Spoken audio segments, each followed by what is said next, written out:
What's going on, guys? You know here, back again with another video.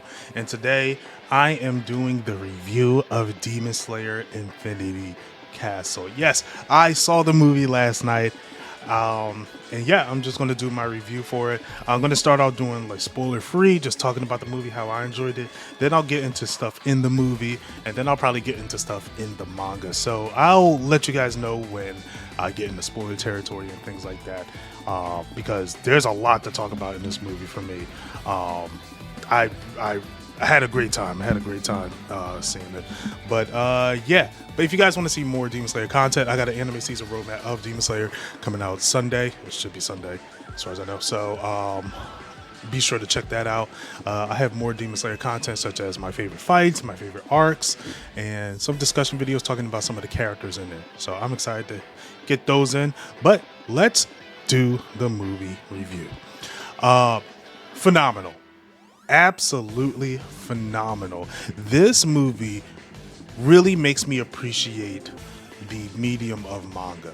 I mean, the medium of anime. As you guys know, I'm a manga reader, and I like to read the manga, then watch the anime most of the time, just so I can see how it's adapted. This blew my mind. It absolutely blew my mind, because Ufotable takes this manga, and they've been doing this since the beginning of the series. They take this series and elevate it on such a level where world is being built even more. The characters get more development. The action scenes get way better. They expand the scale to to phenomenal levels. The things I didn't even consider can be done. It was mind blowing, like how much is done. I'm glad that they took their time with each of the Hashira as they're running around the Infinity Castle. They really they took their time with it, which was something we didn't really see in the manga, and I'm glad that they did that. Each character gets their shine. Each character gets their shine, and well, the main characters for this movie gets their shine, and they really took their time with it. I absolutely love that. Animation wise, bro, I don't know what they're on. I don't know where they're getting this money from, but my God, it was just a seamless blend of 3D animation and 2D animation, and you could tell it was certainly movie quality. This is movie quality stuff. Like, you think Demon Slayer the anime is movie quality? No. You see this and you're like, okay. Even compared to Mugen Train, like, this looks like another level. Like, the lighting in certain shots were just insane. How the 3D looks was just like, bro, this looks incredible. Absolutely incredible. So yeah, it was such a fire watch. The one thing I will say, the movie did feel a tad bit long, especially towards the tail end of the movie. You could definitely feel the length of it. Well, at least I did. It could just be my experience, but I started to feel the length of it. I was like, oh my God, this is like, we're still going. But at least it was something interesting. It wasn't like something like, okay, I'm kind of bored now, let's get back to it. It was definitely something that was engaging. They definitely keep you engaged throughout the movie. I wouldn't say pacing was an issue. I know I heard certain things that pacing was an issue. It wasn't for me. Pacing was fine. Action scenes, whoo, bro. Like, I wish I could really describe like how the choreography was on point, very clear to see what's going on. Even when it was like moving fast, you could see like what's happening, who's doing what type of maneuvers they're using. It was very clear to see. But as a movie, as a ranking, I'll probably give it an 8.5 out of 10. Mainly because you could definitely start to feel it being dragged on, and I feel like that's because they took their time with some of the stuff earlier, but I wouldn't want to sacrifice the stuff earlier for a shorter film or better pacing or anything like that. I liked it just the way it is. I'll only give it an 8.5 because it just started. You could definitely feel it over time. But yeah, phenomenal. Now I'm gonna head to spoiler territory, talking about the things in the movie, such as the action scenes, some of the characters, things like that. So if you guys don't want the spoilers, go see the movie. Come back if you want. It doesn't matter to me. But yeah. God, we should start out with Shinobu. Shinobu versus Doma. Excellent. Absolutely excellent. And I really like how they started the scene off with her walking into the castle. Actually, in the manga, I don't think he really had a castle. I think it was just a room. So, and that's a I'll get to that later, but a lot of characters, they Doma had his own castle, so you get to see that fleshed out. Shinobu being the first battle, it was like, okay, it was like, all right, we already know what's about to happen. We already know about to happen. She's going to die. And I think they did her story very, very well. They did her justice. The action scenes with her was so cool. Doma, he low-key might be my MVP of the movie. I got a couple MVPs of this movie. Doma is, you know what? If I do a top 5 of MVPs, Doma might be 5. Doma might be 5. Yeah, Doma might be 5 because my God, Doma was sick, bro. His personality, him being brought to life, was just so fresh. It's a villain that you hate, but you can't help but like because he's so charismatic. And now I watched it in Japanese dub, so his performance in Japanese really good, really good. It got me engaged. It was like a fun. The actor had like a little bounce to him. They had a little bounce to them, and it's just like it felt good. It's like you want to continue talking to Doma. That's how I took it. The fight sequence was beautiful. Animation wise, beautiful. I really like how they dove into Shinobu's character. How they talked about how angry she is, and she got a good amount of closure for right now. So yeah, great. Now on to the next MVP. I'll give this character as far as MVP.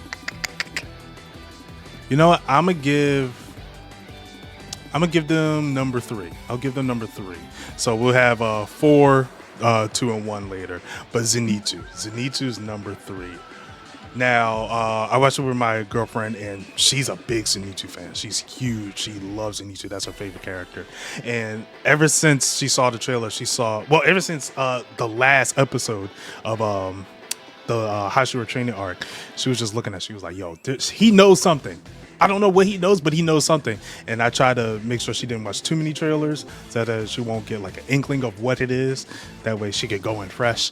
And oh my God, like for me, I like Zenitsu, but from a Zenitsu fan, justice was served. Oh my God. It was so good. They had this one shot with him in front of Kagake, and like you just see this red aura around Zenitsu, and it looked threatening. The crowd was cheering and every second. So I'm assuming a lot of the crowd was anime only, from what I was watching or from their reaction, because when Zenitsu was doing moves, it was like, nah, too slow, and everybody like, yeah, like Zenitsu come on the screen, everybody was cheering. Nah, it's just cold. The fight with him and Kagaku, I enjoyed. I wish it was a tad bit longer. I'm not gonna lie. I wish we saw more of Kagake use lightning, his lightning style and blood, demon blood art, and like conjunction a little bit more. That's what I was expecting to see in the movie. I know they did it in the manga like a tiny bit, but they didn't really push it. So I was hoping that the anime or the movie would do it further. They didn't, but what we got was excellent. Zenitsu's 7th form, bro, they animated that like, Now, after we left the movie, I was showing my girlfriend like the manga. I was like, yeah, this is how it was in the manga. Because in the manga, you see Zenitsu getting ready to shoot the sword, next page, cut, like instant. Whereas in the movie, he's charging up. You see lightning all around, just static, and Kagaki was like, yo, what is going on? Then wham, head off. They did that beautifully. They did Zenitsu's arc beautifully. And I couldn't ask more from my boy. Now, on to our last pretty much standard fight or main fight that we have in this movie is Akaza, Giyu, and Tanjiro. Now, for number 4, I'm gonna give it to Tanjiro. Tanjiro did his thing. He's number 4 MVP. Number 2 MVP, is Akaza. So number one goes to Giyu. I don't know who directed this movie or who is in charge. They got to be a Giyu fan. They put respect on his name. Now, Giyu is my third favorite character in the series. Number one is Sabito, which is crazy because he's dead. And number two is Igoru. They put respect on his name. Oh my God. Giyu was showing out. I remember when I was reading the manga, I was like, I don't know why they have Giyu against this demon Akaza. And Rengoku, the fire, he couldn't, like, he handled him, but he couldn't beat him to the fullest thing. But Giyu showed out. Giyu showed out. And his fight with Akaza working together with Tanjiro, it was just a level of precision. That's the best word I can say. It was a level of precision that was unmatched. Like, where Tanjiro was faltering, Giyu cuts right in. I mean, they did that in the manga, but seeing it in action, it really shows you how skilled Giyu is as a character. Tanjiro showed out, especially when Akaza jumped into the fight, landed on the ground, ready to punch Tanjiro. He did the flame wheel, turned around, you see the fist, and then wham. And like, someone was in the theater like, yo, stop playing with him. Yeah, stop playing with Tanjiro. He was on timing. He was on some timing. Akaza, his story was beautiful. Now, Akaza is my favorite villain in the series. And like, it just goes to show you, it's not telling people. I've been telling people. I remember when we talked about the series. If Akaza wanted to continue fighting, he could have. He could have. He was not going to be stopped. But it was that resolve that helped him. His backstory. This is where I felt like the story was starting to drag a little. Was when after the fight, after his head was cut off, they started with his backstory. It did take his time, but I think, because it took his time, you understand the fallout so much more. And he crashed out. Now, I know a lot of people are saying crash out for like little things like, oh, he pushed him, he crashed out. No, crash out means you don't give a fuck about consequences. I'm going to jail or I'm dying. I don't care. I'm getting back mine. Akaza got his. You understood why he got his. And then when Muzan finds him, it was like, bro, you kind of have to be a demon at this point. Actually, he had no choice. Muzan forced him to do it. But I really like the ending. I really like how everything. Tanjiro in the see-through world, beautifully done. There was one moment I remember in the manga where Akaza used his destructive move, where he's like doing rapid punches and Giyu's like blocking it, and Tanjiro is just standing in the middle, like, and nothing's hitting him.